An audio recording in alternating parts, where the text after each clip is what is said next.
Todos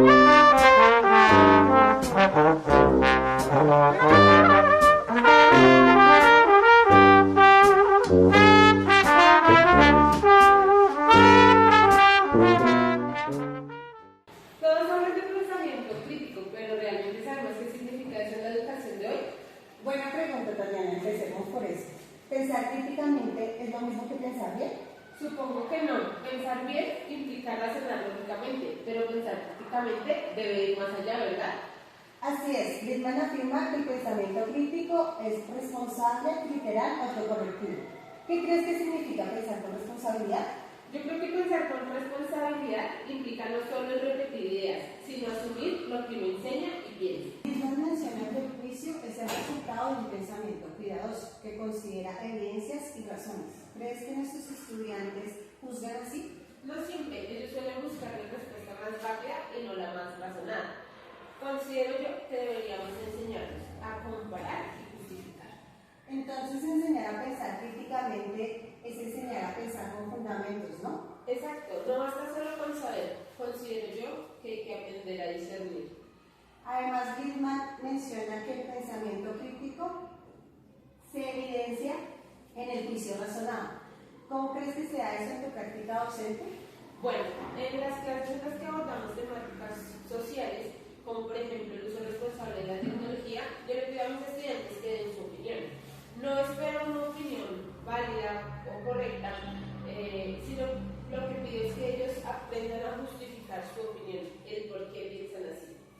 Precisamente eso fomenta el juicio. El pensamiento crítico se construye cuando los estudiantes argumentan, escuchan y reformulan. No se trata solo de que tengan ideas, sino que evalúen su validez. Lippmann decía que el pensamiento crítico requiere criterios que orienten el razonamiento y lo hagan evaluable. ¿Cómo lo aplicarías tú? Podríamos invitar a nuestros estudiantes a razonar, analizar argumentos, coherencias, evidencias, y de esta forma su razonamiento sería valorable. ¿Esos criterios pueden ser éticos también? Sí, claro, no se trata solo de pensar bien, sino de pensar con responsabilidad para todos. Ok.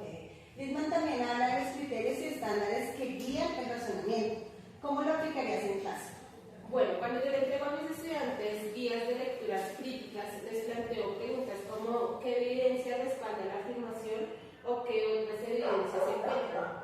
Excelente, Tatiana. Esos criterios los ayudan a pensar con claridad y consistencia. Lippmann diría que el maestro no impone en el estudiante, sino que le enseña a razonar con estándares de calidad. Lippmann también explica que el pensamiento crítico es autocorrectivo y sensible al contexto. ¿A qué crees que se refiere? Yo creo que se refiere a que quien piensa críticamente está dispuesto a reconocer sus errores y adaptarse. Esto en el aula sería como cambiar de estrategias cuando algo no funciona. Exacto. Un pensamiento rígido no puede ser crítico. Ser crítico es tener la humildad de autocorregirse. ¿Y cómo crees que se ve eso en tu experiencia? Por ejemplo, en clase de ética, un estudiante defendía el copiarse en un examen, porque todos lo hacen. En lugar de hacerle la corrección directamente, lo llevé a reflexionar. ¿Qué pasaría si todos hicieran lo mismo? Él solito llegó a la conclusión de que eso haría que se perdiera la confianza en el grupo.